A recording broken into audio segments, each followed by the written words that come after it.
This was George Bracken, born on the Palm Island mission where Ron Richards was confined.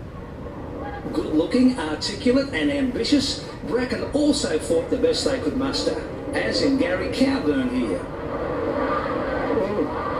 The fight game was always too rough for George Bracken, and there was one particular aspect of the sport he disliked. I hated fighting Aboriginal boys because I knew we were in there to make a quid for ourselves, and I knew how hard we had to go to get something, to get for somewhere.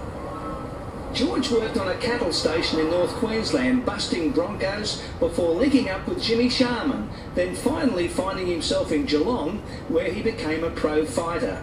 Over the next 10 years, he fought some boxing classics with Colin Clark, Maxi Carlos, David Ovid and Wally Taylor, and in this fight with Aldo Pravasani for the Australian lightweight title in Melbourne. But there was one victory above all that brings George his greatest satisfaction. It started at the weigh-in for his big upset over Johnny Van Rensburg when the South African made a racist remark. He looked me straight in the eye like that, eh?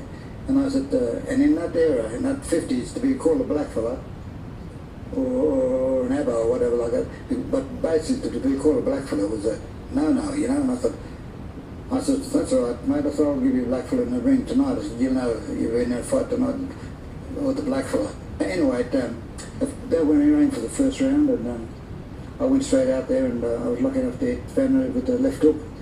And I followed up with the right hand, I hit him with the right hand and knocked him down. Even though weakened by hepatitis for much of his career, George proved his point, that given a chance, Aborigines could make it in a white world. He finally quit the fight game after his last bout here against Pravasani.